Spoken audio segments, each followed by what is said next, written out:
going on, guys? Welcome back to the channel. So today we're going to do something a bit different, and we're going to do a bit of a DIY on the Bora today. So we're going to be doing the engine mounts and the transition mount. The ones we have at the moment on the car, they're a bit worn, 224,000 Ks on the car, so I'm going to say the rubber's on its way out, probably a bit cracked. You can feel a bit of vibration through the car as well while driving, so I've already replaced the dog mount as I mentioned in the previous videos. So it's just going to be the transmission and the engine mount I'll replace next, and that should be sweet. There'll be engine noise but no vibration when I put the foot down, especially when I take off slowly. You kind of feel the vibration a bit, so it's not kind of pleasant. So because I want to sell this car and it would make it feel nice while driving, then yeah, I want to replace them. Michael did send me these. They're low K R32 mounts, so Vr6 mounts. The rubber should be a little bit harder. But yeah, so here we go. It's freezing today, so I'll be trying to keep warm with my hoodie on and get cracking. But yeah, I'll show you step by step how I'm going to be doing it and talking you through what tools you need and etc. So let's get to it.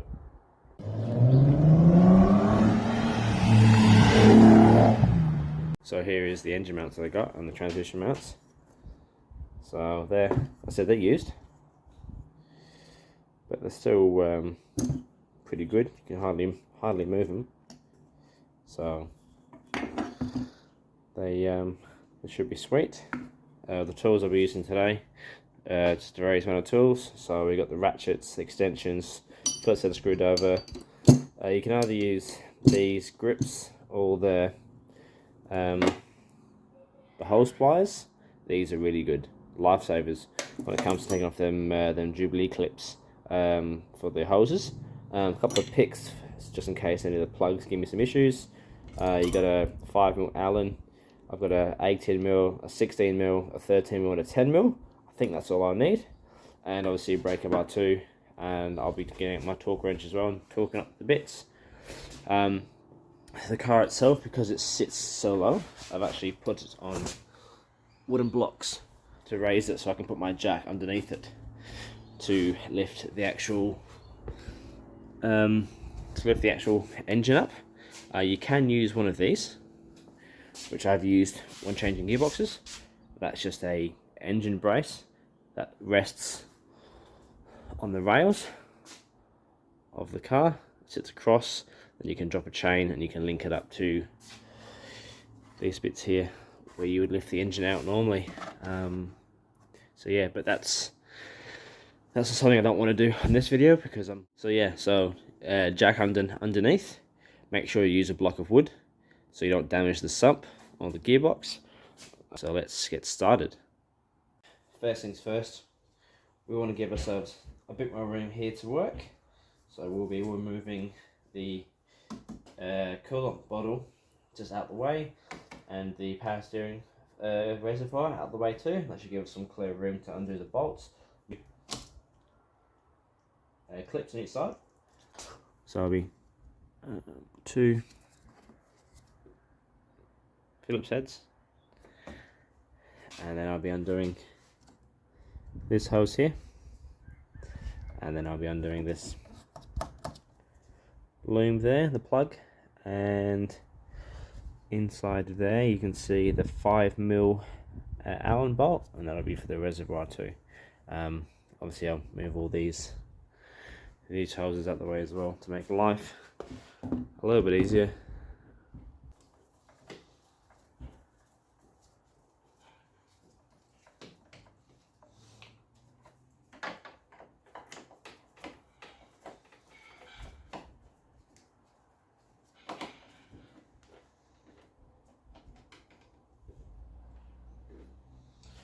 Find a nice safe place as well to put all your bolts in that. The last thing you want to do is finish the job and realise you've lost half your bolts and half your screws. But these also work too. It's just typical Volkswagen clamps. Make life a bit hard. So let's unplug that one. Let's move that one out the way like that. Loom out the way. I'll unplug this loom as well because it's attached to the actual reservoir. Out the way. If you want to, you can put a zip tie up the way if you really need to. Those here, it's just on a clamp back here. So I'll undo that and just pull that out. Just pulls off with that power steering. Where's there? Might even be able to pull off it here. But I don't want to break that, so I'll undo this one here.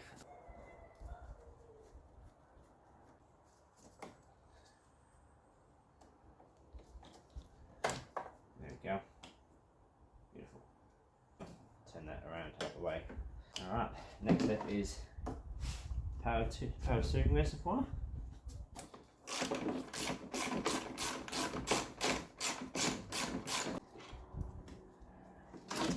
5mm. Alright, so just go move it in this side, gives you more of an angle.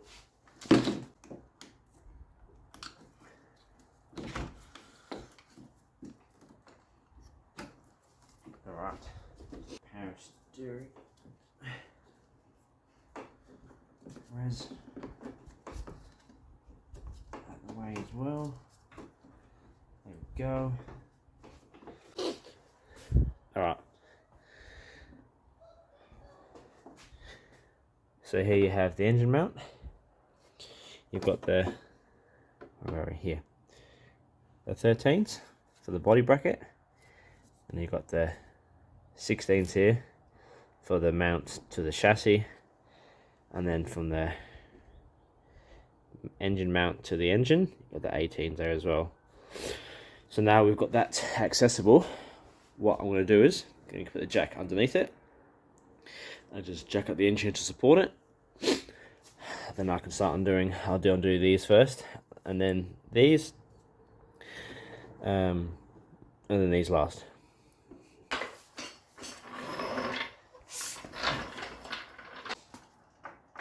Alright, so there it is, it's supported. Now we can come back here and we can start undoing these bolts.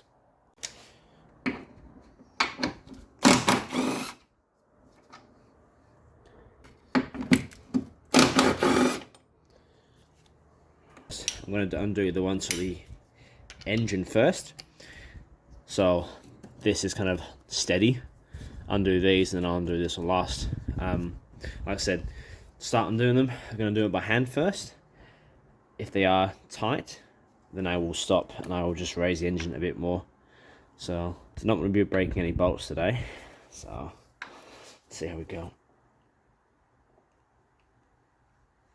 Oh, wow. That's tight. There we go. Wow. So now they're loose, I'll get down to the smaller breaker bar. So it's moving a little bit, so I'm just going to jack it up a bit more. Go back and just keep on doing. Whoa.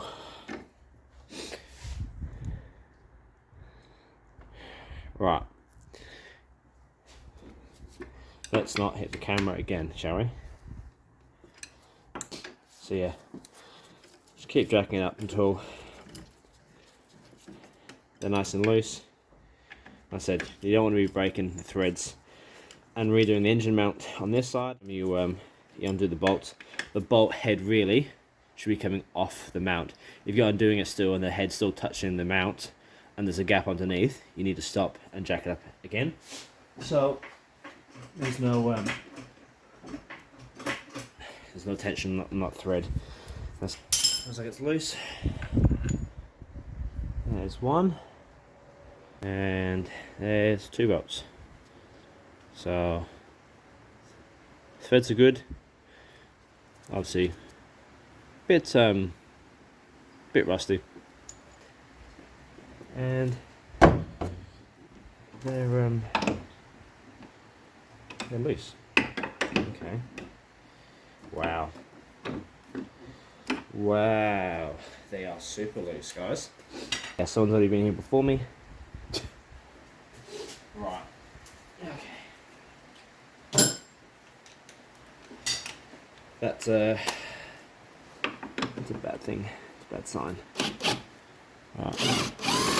1 and 2. This one here, like that. Beautiful. Well, we have the old one, and we have the not so old one. As you can see with the holes, this is the bracket that goes through that to the actual engine.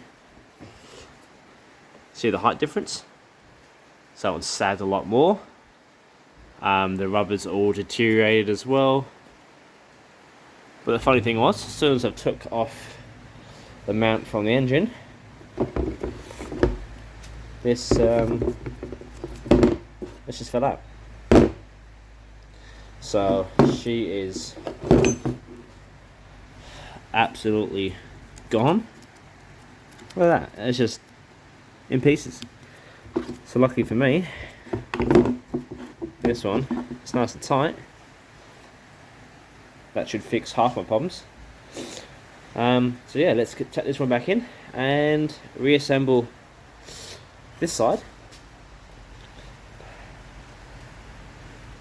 Nothing else looks as bad in there.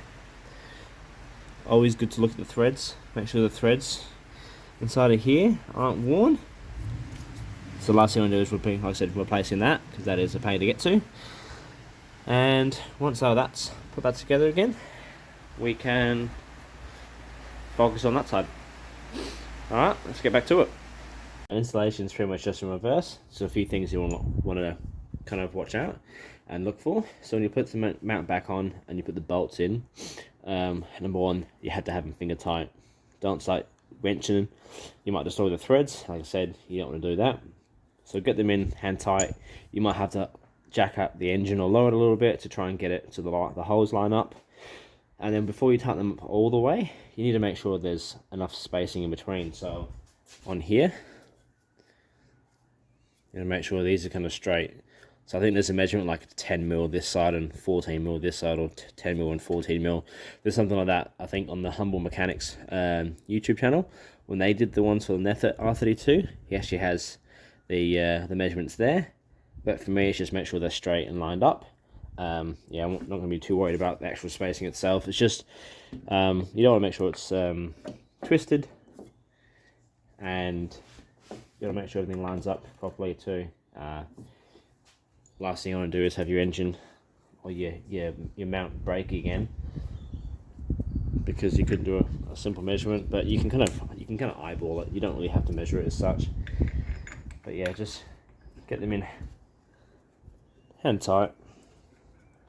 Just start them first. Yeah, and get these ones in hand tight on the mount first on this side, because it's jacked up so high.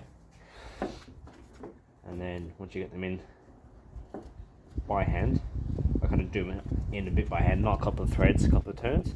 I do a few turns just to make sure they're all the way in. You'll know if it's cross-threaded because it just won't go. And if it's on an angle as well, if the mount's on an angle, the bolt won't go in nice. And like I keep saying, don't destroy the threads, whatever you do. Right, so they're in.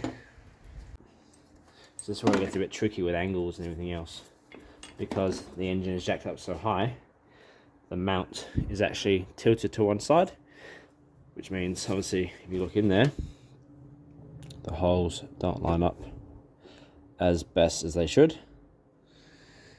That's why you give it a bit of a jiggle. Like I said, you tighten these up as much as you can, and then you kind of lower the engine in place, and then you go from there.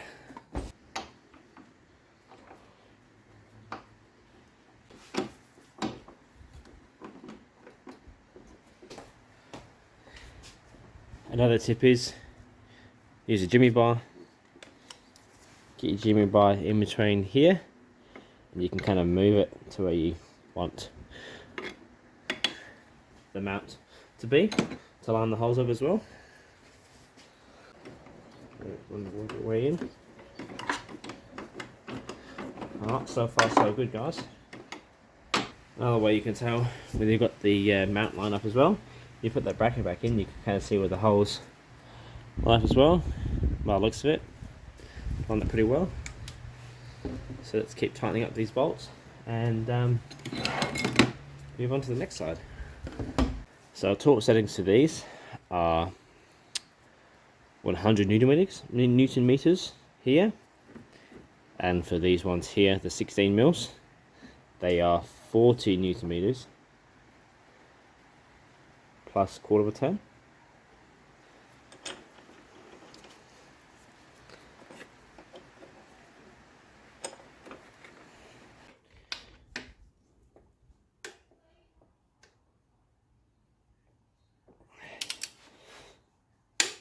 There you go.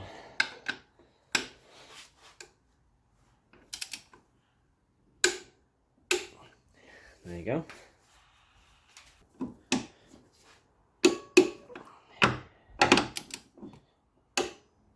So these ones are 40 plus 90 degrees. So it's pretty easy to try and get 90 degrees.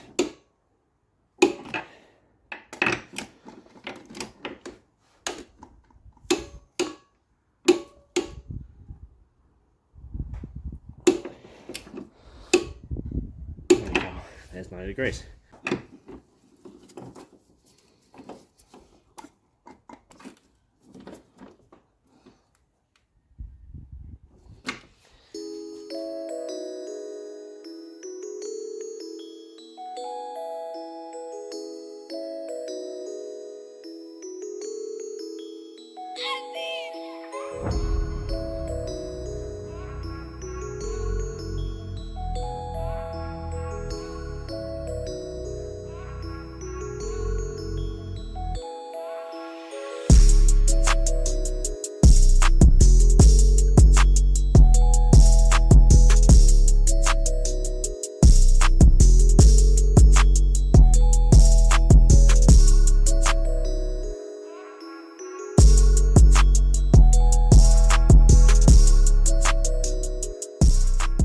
So just to recap, the two Phillips heads put back in, the return for the overflow, the sensor for the overflow, the plug for the charcoal canister. We mounted the pipe onto this reservoir here. We also joined that line into this hose here, and under here there's a clip there for the power steering line from the back of the power steering reservoir. It loops up through here down to the hard line. Also obviously goes to the rack. So oh yeah, and that little 5mm Allen bolt in there as well. So that is all back together again. Now let's get cracking onto the transmission side. Right, so transmission side. So let's get cracking. So MAF unplugged. And you got one hand free to move it out of the way.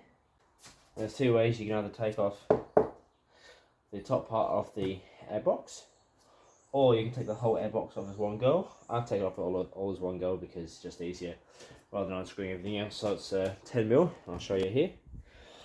You get the 10mm here, then you got 10mm over here, and this thing will just come out in one piece.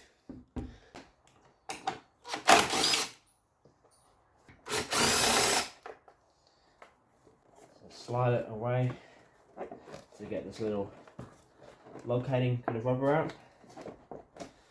Should just like this. There you go. Next is the trim. So it has to take this rubber with the shield off first. Two tabs here. Two little tabs. 1, 2, and then that just comes off as well, like that. So now that gives us some access here. There's your transmission mount. Under there you've got your 16th. Under there, you see it? Right in right in there. The best place to get to them, just move my camera to show you guys, there's a little access point in here. You move the looms up the way. There you go. So there's the access point there for that one, and there is another access hole there for a 13mm as well, that's stuck under there. So same again, got to the transmission jacked up with my floor jack and a plank of wood so I don't destroy anything, and let's start undoing these mounts. I know that this car has had its clutch done, so the gearbox has been off at some point.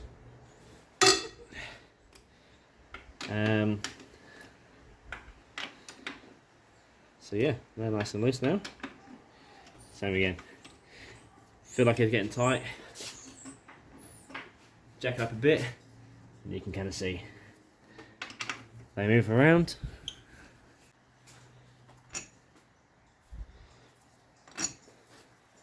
So there's the bolts again. Obviously, a bit rusty, so they're a bit hard to get out. But we didn't snap them, which is great. 16mm next.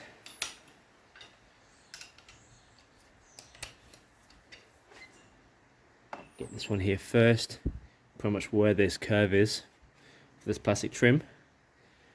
I'll show you guys. You can get heaps of room here to fit in, and then here will be where I get the other one out.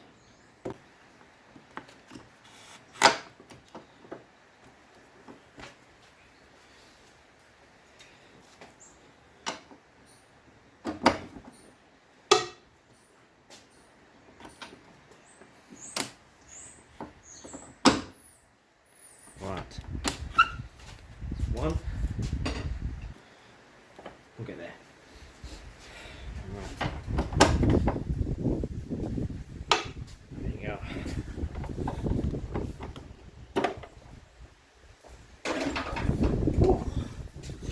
The storm is still here, because I have the back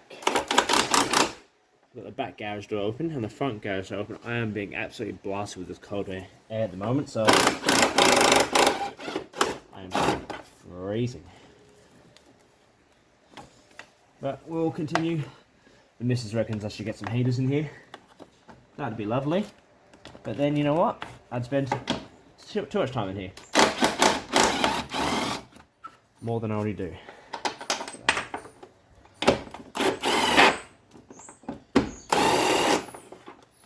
Alright, both 16s are undone, and next will be that 13. Access point there, get it on, make sure it's on properly, and undo it. So there's one.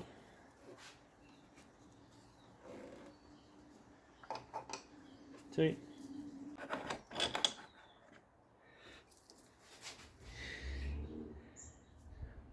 Make sure all the bolts are free. 13s and the 16s are out. Obviously the 18s are already out. Drop down the gearbox as low as possible without damaging anything else around it. That gives you room to pull this bad boy straight out of there. Oh yes, look at that. Beautiful. Alright, so here we have the old one and the not so old one. And straight away, as you can tell, the new one looks nice and solid. And this part's a lot higher, this part's a lot lower, and the bush doesn't look the best. It's kind of lost its shape. The engine side was probably the worst one. So I'm going to clean all that crap up first, get a bit of a tidy up, check them threads in there, and then I'm going to start reassembling, put the new mount back in and everything else back together again. Slide in this mount. These are just pulling up this loom channel and getting that lined up to where you want it. Alright, so let's jack up this gearbox now. Let's see how close we can get it.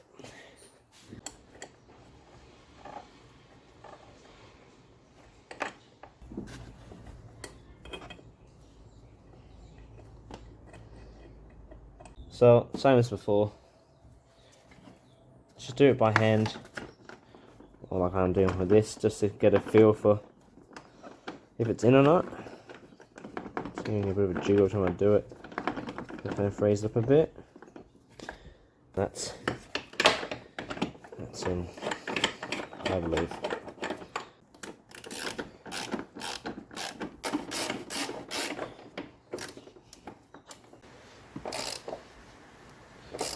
So now we need to do these 2 bolts up here. We pretty much them up all the way by hand. There's not much of a gap underneath them, so you need to try and get them aligned a bit, because at the moment this bolt is sitting too far this way. I want this bolt to come this way a bit, and this one here just a little bit that way. So what I'm going to do is, because obviously the bolt's not going to move, it's the mount itself. I'm going to use a flathead screwdriver. I'm going to just jimmy it like that across, and just tighten it up as best I can. Alright, so bit of mucking around, but I've kind of got it straight. I had to use my big pry bar and put it that way in first, and just move it. Same with this one, and move it. And I've measured from here to here and here to here, and it's equal. It's 21mm both sides.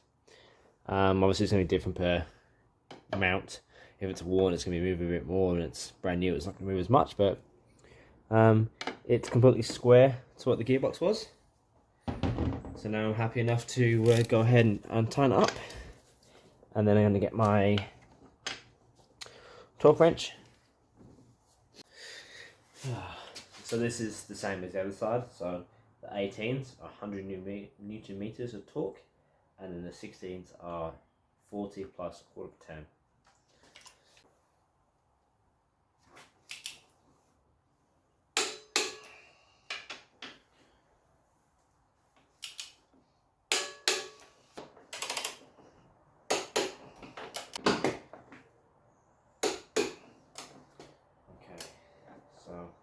Quarter of a turn.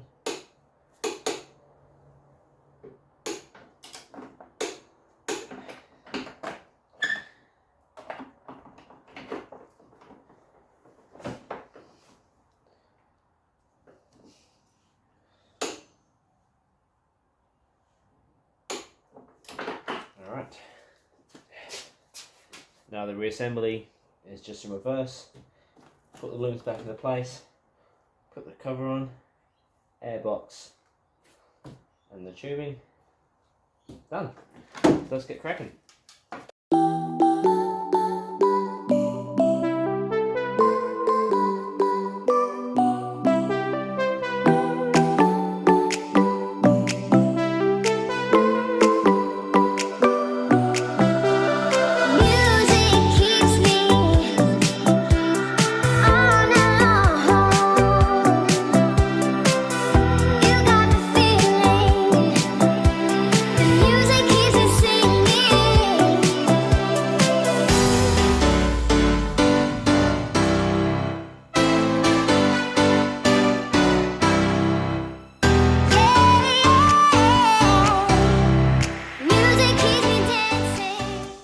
Well, there we have it, guys. The car is back together again, and the engine mounts fixed my vibration problems.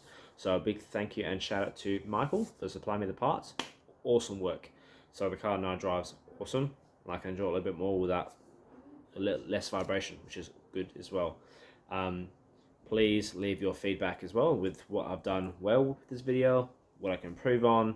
End of the day, I'm making the videos for you guys, not just for me. I can work on these cars whenever, but I might like making these videos for you guys to learn a little bit along the way, help you guys with your cars as well if need be, with the information that I'm showing you with you guys. But yeah, please leave your feedback, because this is what's obviously going to grow the channel, and obviously the direction of where this channel is going to go is all because of you guys, all the viewers out there. So if you haven't already, please subscribe and like the video, share with your friends, and also like my Instagram page as well at AP Builds. Yeah, thanks for all the support for everyone so far, and all the subscribers and the followers on Instagram. Please keep it up. Please share to your friends, and hopefully there's more videos to come in the future. Alright guys, see ya.